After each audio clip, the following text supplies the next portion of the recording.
Anyone who believes in indefinite growth on a physically finite planet is either mad or an economist.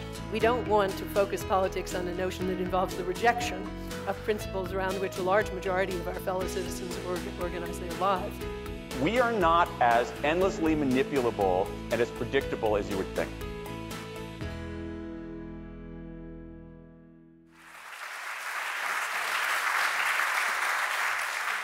Tonight's event is the culmination of an ESRC-funded seminar series which brought together researchers, practitioners, policymakers and many others with an interest in the relationship between education and the future.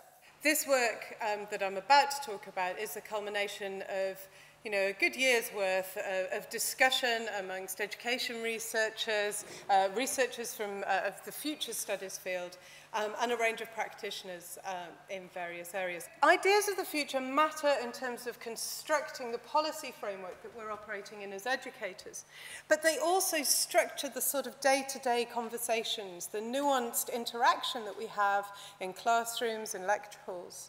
They structure the assumptions that we make when we're talking with young people. So you hear the sort of phrase, well, what do you want to be when you grow up? That won't do you any good when you get older. Where's that going to get you in the long run? This is really important for your future. So ideas of the future permeate both policy and practice in education. But despite this, we're not very good at actually thinking critically about the future in education. Quite often, there's a sense that the future is sort of tricky or tangential. We're fighting big battles today, we've got problems tomorrow, we're trying to figure out how to cope with this child here, or we're trying to figure out which policy battle to fight. So the future can seem kind of a long way off and kind of irrelevant. The future can also seem to be kind of invisible in the education field. One of the things that humans do to manage uncertainty is to work with cycles. Cycles of the moon, the cycles of the year, the cycles of harvest.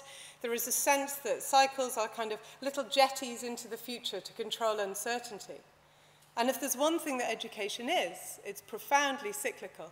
We start in September, we work our way through, and come July, and it's going to be the same again next year. So one of the risks that we faced in education is the sense that these cycles just kind of keep going.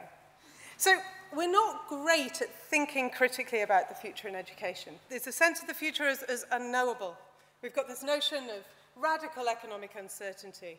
So at the same time as we're not good at thinking critically in education about the future, about the assumptions we're making, we've also got a whole set of new discourses about a growth of uncertainty. Our sense coming out of this seminar series is that there's a real problem with both a narrative of radical uncertainty and a narrative of business as usual. The concern with radical uncertainty is it obscures persistent and long-standing challenges. One of the things that we know is that we can still use socioeconomic status as a very reliable marker of educational inequalities. There may be uncertainty, but there are things that carry on. A discourse of radical uncertainty also undermines our capacity to imagine and to build long-term projects. Now, at the same time, so there is a sense that people go, okay, so these are the problems with uncertainty, so we'll stick pretty much to the idea that it's business as usual. Now, the concern with business as usual is quite clearly that we become a bit dependent on one future trajectory, on the assumption that we're going in one particular direction. This is all very well, as long as that particular trajectory plays out. It also undermines our capacity to imagine positive alternatives. A business as usual future doesn't give us time, doesn't give us space, doesn't give us resource to say, how might the future actually be better?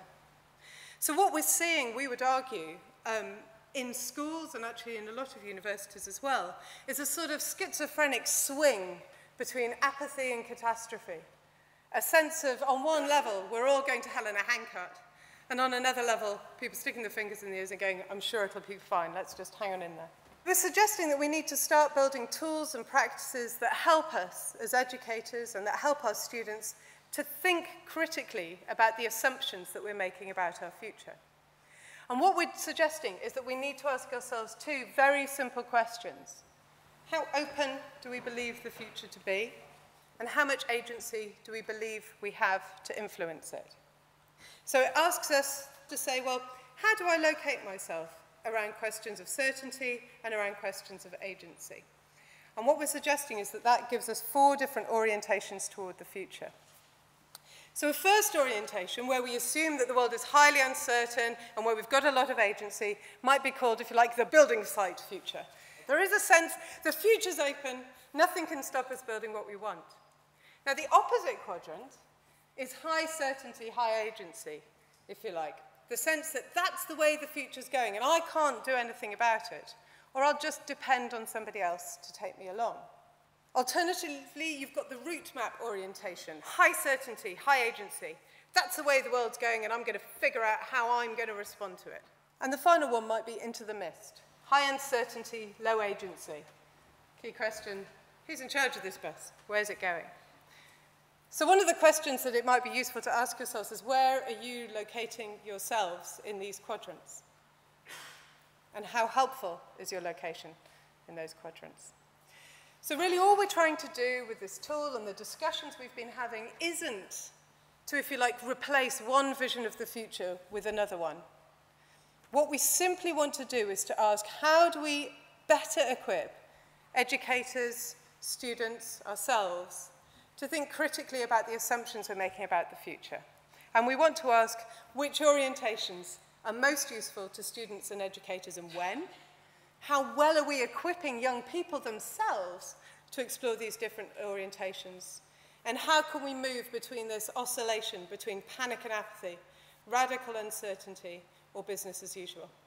From a school's perspective, from the perspective of the child, the teacher, everything is uncertain. What is certain is that we have a problem. The 21st century curriculum is actually very little different to the 20th century curriculum, and I think we're all fairly familiar with that. And what we seem to be doing a lot of is fiddling around the edges all of the time. If we go back 30 years, what we see in schools today is very little different. You could argue it's a little bit worse. And there has to be a question of whether the 22nd century will be reached. Probably one of our key problems is that education in this country certainly lacks a philosophy. We have no idea why we do what we do. And if we're trying to make a difference to the world out there, maybe it is a good thing that we actually know why we do things. We've recently had the English Baccalaureate as the next new idea. And quite where it came from is probably beyond most people's comprehension. But what it does look like is something which was around probably about 40 years ago.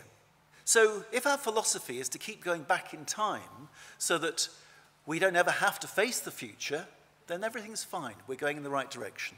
Ofsted, though, in 2010, noted that 53% of schools, which were previously outstanding schools, seemed to be wandering backwards and were no longer outstanding when re-inspected. So what we seem to have then is that schools are continuing to do a fantastically good job of preparing young people for a world that was actually, first of all, described by their parents and their teachers. It's not the world that they're going to live in, it's not the world they're going to create, and it's not the world they're going to inhabit. And so we're stuck in this cycle of educating for the past, but looking to the future. There isn't a problem with learning for its own sake and becoming an expert in a given field like maths or biochemistry or whatever it might be. But if you can't use that and use it in a way which is going to create possibilities for the world in the future, then does it have a real value?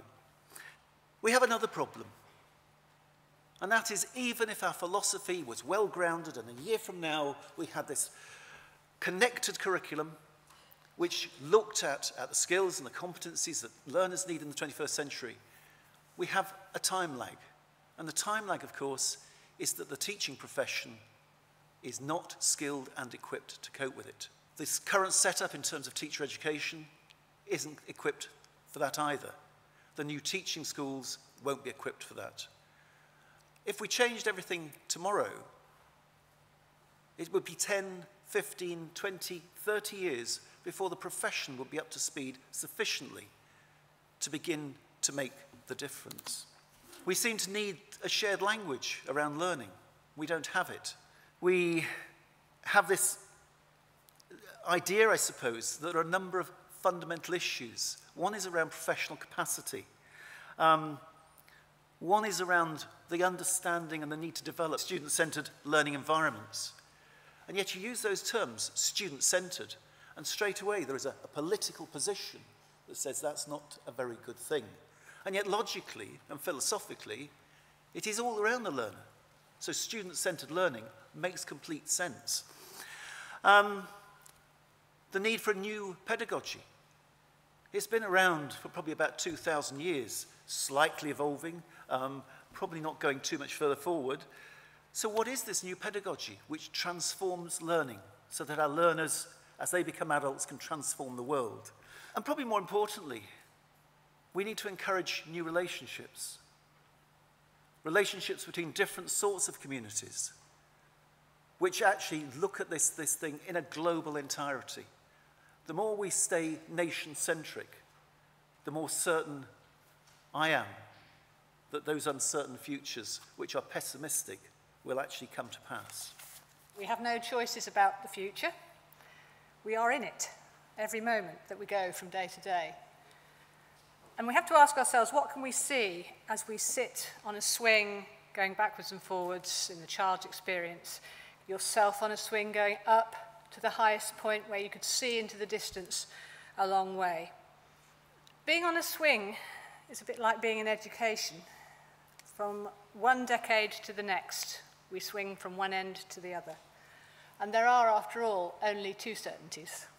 Well, death comes to us all, and taxes, well, we only pay them, of course, if we're working, but tax is where the answers lie, according to the unions, and to the rich, only perhaps for different reasons. And in the future, tax is going to be critical, because what matters in education? Well, all the things that we value matter, but actually, how do we pay for it?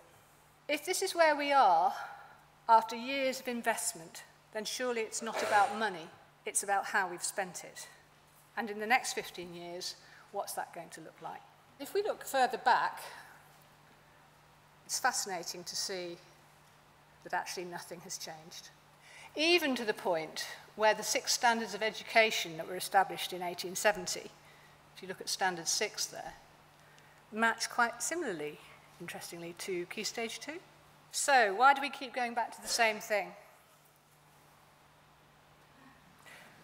We don't know any better. Our fundamental learning has to be about the world. To be human is to learn.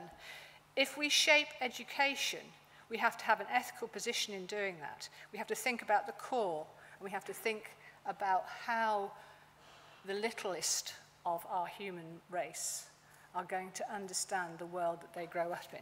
If we are the leaders, are we the blind leading the blind, or have we a vision for the next 5, 10, 20, 50 years? And what of technology? What are the people in those buildings? What are our attitudes to using the technology? I've been in many classrooms where I've seen an interactive whiteboard used as essentially a blackboard. We have to understand what the future technology might bring us. For young people, they're despising of teaching staff who don't really know anything about the technology they use. And is the technology that we're using right for the purpose? Is it what we really need? We've got to be driven by our world's demands and the fundamental factors that Kerry's handbook is going to help us to address. So we need to plan ahead. If we don't, we're going to end up anticipating the worst as we did in the year 2000. Life is what happens when you're busy and you're making plans and things just keep on rolling along unless we stop and think. The world is so different. Would somebody from 1911 recognise our education system? And yet in 1872, this is what was being said. Just read the last sentence. That eternal dichotomy. And that's the coalition's view of where we need to go next. Capacity, experimentation, analysis, networking, improving realistic change. So, in conclusion, is this future any more uncertain than any other? I don't think so. My life has been shaped by the company of a kind of university in exile, made up of people of my generation and younger who a few decades ago probably would have ended up as academics, and who, either because they were given a gentle nudge along those lines or simply because they saw the way that things were heading, have chosen to try to pursue lives which are strongly oriented to the cultivation of knowledge outside of formal educational institutions. And increasingly, in company with, in friendship and dialogue with, our contemporaries who did stay within the university and who find themselves uncomfortable, sitting on the edge, precarious, very uncertain about their personal futures and the futures of the institutions in which they find themselves. And for those reasons, also very open to the question of how we might create other kinds of space and environment in which it is possible to pursue a life which is organized around the cultivation of knowledge. Because over the last 10 years or so, I've been involved in a whole series of projects with names like the University of Openness, the School of Everything, the Temporary School of Thought, the Really Free School. And this started out as being something which was quite kind of fringe and marginal and, very nice, but not taken very seriously. And particularly since the autumn of 2008, something seems to have changed. And myself and others who I've worked with get invited into more serious conversations. And I think that's probably a gauge of the degree of uncertainty about the future that there is. Earlier this year, I found myself in a position where I was being asked to contribute ideas to what should be done with a 12,000 square foot space at the bottom of Haymarket at New Zealand House on the corner with Pall Mall. And the person I was talking to said, well, what do you most want to do next? And I said, I want to start a university. And he said, let's do it.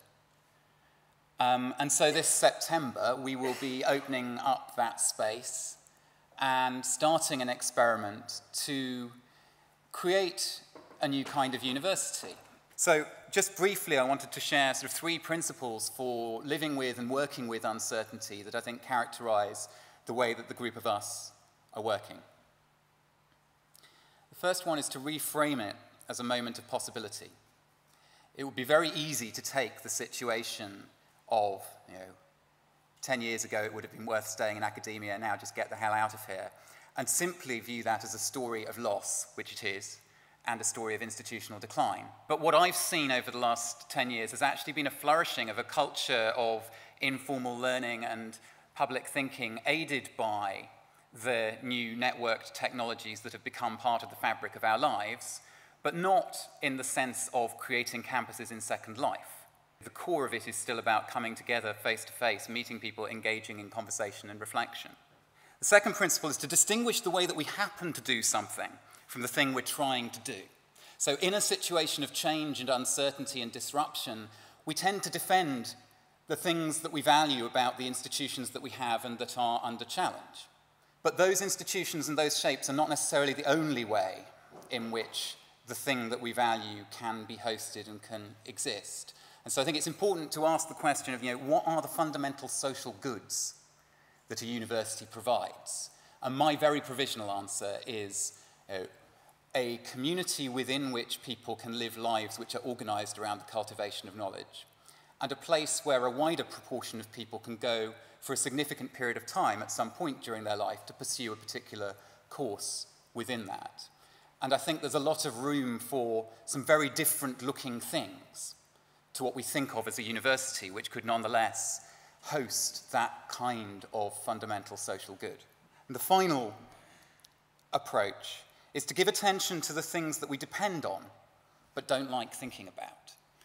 So in the context of the way that we're working, we want to put material and economic conditions of being a university not as a necessary evil we have to deal with every now and then before we can get back to research and experimentation and play and learning, but as a ground of research and experimentation and play and learning. Because I think that there's a risk that our existing institutions have a polarization around money that's quite unhealthy, where on the one hand, we're running universities according to a rhetoric which says that their fundamental purpose is to improve the GDP, so that money is actually a form of purpose.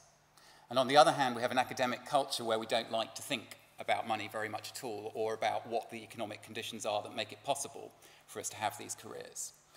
And I think that it might be useful to use breathing as a metaphor for money. And breathing's not a very good purpose for life, but it's quite useful. So, as one of the things that we're going to start with as a line of inquiry, which we are following as a community within the university project from September, we want to put that question of how we make it economically viable, and in a way which is not based on the consumer model of education that we have right now, and is not based on an unsustainable debt culture, for people to spend significant amounts of their life in an atmosphere of reflection and learning and the cultivation of knowledge. And for those for whom it is a core of what they want to do, to be able to make careers of some kind around that. Having read the pamphlet produced by Kerry and colleagues, I'm thoroughly stimulated by all this. One thing that I found particularly impressive as an academic myself was the fact that this is presented as a toolkit with real ideas for practice for young people and education professionals to think further about their futures. This toolkit, this educational toolkit, its purpose, above all, is to challenge the tyranny of the idea that there are no alternatives. So my question to the panelists is, can we teach agency? Yes, I think you can. I think one of the things that we confront quite a lot of the time is a huge amount of presentism, the assumption that the world we're in today is the way it's always been. I was working with some students going through teacher training, and one of them said to me, well, there's always been a national curriculum. Or you get statements like, schools haven't changed.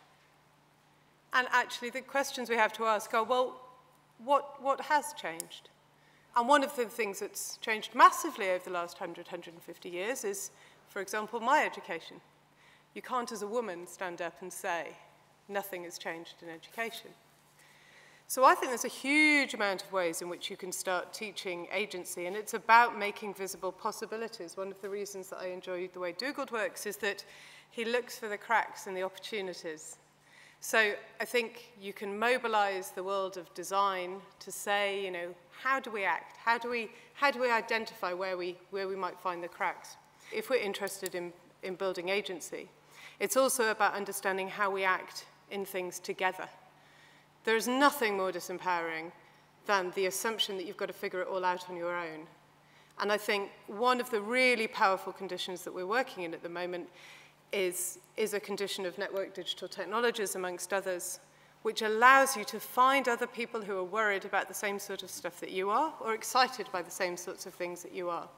And so I don't think we can build agency that's a kind of neoliberal, Nike, you know, get up and just do it sort of strategy, because actually it's very difficult to just do it as an individual. But I do think we can develop strategies that allows us to see that we're dependent on others, that being dependent on others is not necessarily a bad thing, and that we can work with others.